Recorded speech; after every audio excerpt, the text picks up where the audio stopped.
മലയാള cinema രംഗത്ത് കുറച്ചുകാലം മാത്രം കണ്ട നടിയാണ് വിമല രാമൻ. കരിയറിലെ തുടക്കകാലത്ത് തന്നെ മികച്ച അവസരങ്ങൾ ലഭിച്ച വിമല രാമനെ സൂപ്പർ താരങ്ങൾക്കൊപ്പം തുടരെ സിനിമകൾ ലഭിച്ചു. എന്നാൽ എടുത്തു പറയത്തക്ക ഹിറ്റുകളൊന്നും വിമല രാമന് ഉണ്ടായില്ല. ഈ സിനിമകളിലെ ഗാനങ്ങളിലൂടെയാണ് വിമല രാമനെ ഇന്നും പ്രേക്ഷകർ ഓർക്കുന്നത്. സിനിമാ രംഗത്ത് വീണ്ടും സജീവമായി കൊണ്ടിരിക്കുകയാണ് വിമല രാമൻ. ഒപ്പം അഭിനയിച്ചവരുമായി അടുത്ത സൗഹൃദമില്ലെങ്കിലും കാണുമ്പോൾ സംസാരിക്കാറുണ്ട്. മോഹൻലാൽ സാർ, അജ്മൽ, മമ്മുക്ക സാർ തുടങ്ങിയവരെയൊക്കെ ഫംഗ്ഷനുകളിൽ കാണാറുണ്ട്. പക്ഷേ റെഗുലർ കോണ്ടാക്ട് ഇല്ല.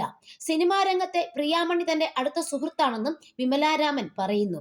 വിമലാരാമൻ ചിലരുമായി പെട്ടെന്ന് ക്ലിക്ക് ആകുമെന്നും പറയുന്നുണ്ട്. തന്നെക്കുറിച്ച് വന്ന ഗോസിപ്പുകളെ കുറിച്ചും വിമലാരാമൻ സംസാരിച്ചു.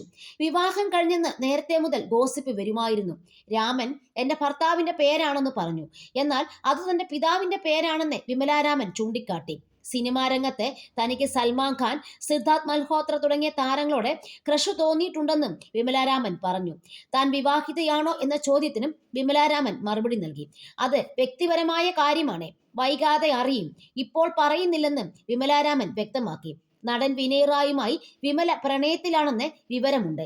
സോഷ്യൽ മീഡിയയിൽ ഒരുമിച്ചുള്ള ഫോട്ടോകളും ഇവർ പങ്കുവെക്കാറുണ്ട്. എന്നാൽ പ്രണയത്തിലാണെന്ന് നടി തുറന്നു പറഞ്ഞിട്ടുമില്ല. പുതിയ ചിത്രം റേച്ചൽ എന്ന സിനിമയിൽ നിന്ന് തനിക്ക് ഓഫർ വന്നിരുന്നു. 2 നായികമാരുണ്ട്. എന്നാൽ എന്റെ കഥാപാത്രത്തിന് പ്രാധാന്യം തോന്നിയില്ല. വളരെ നല്ല സ്ക്രിപ്റ്റാണ്. റോസ് വളരെ നന്നായി ചെയ്തിട്ടുണ്ടെന്നാണ് തനിക്ക് അറിയാൻ കഴിഞ്ഞതെന്നും വിമലാരാമൻ വ്യക്തമാക്കി. ഓസ്ട്രേലിയയിൽ നിന്നും ഇന്ത്യയിലേക്ക് വന്നപ്പോൾ തന്നെ എനിക്കൊരു കൾച്ചറൽ ഷോക്കാണ് അനുഭവപ്പെട്ടത്. തമിഴിൽ നിന്നാണല്ലോ ഞാൻ മലയാളത്തിലേക്ക് വന്നത്. അന്ന് ഞാൻ അധികം മലയാള സിനിമകളൊന്നും കണ്ടിട്ടുണ്ടായിരുന്നില്ല. വേണമെങ്കിൽ എനിക്ക് ഈ ഇൻഡസ്ട്രിയെക്കുറിച്ച് ഒന്നും അറിയില്ലായിരുന്നു എന്ന് തന്നെ പറയാം. പക്ഷേ അന്ന് എനിക്ക് കിട്ടിയത് നല്ലൊരു അവസരമാണെന്ന് മാത്രം അറിയാമായിരുന്നു. പക്ഷേ മലയാള സിനിമയിലേക്ക് വന്നപ്പോൾ തന്നെ ഇവിടുത്തെ ആളുകളുടെ സമീപനം എനിക്ക് വലിയ ഇഷ്ടമാവുകയും ചെയ്തു. അപ്പോഴും ഞാൻ സംഭാഷണങ്ങളൊക്കെ പിടിച്ചെടുക്കാൻ കുറെ ബുദ്ധിമുട്ടിയിരുന്നു.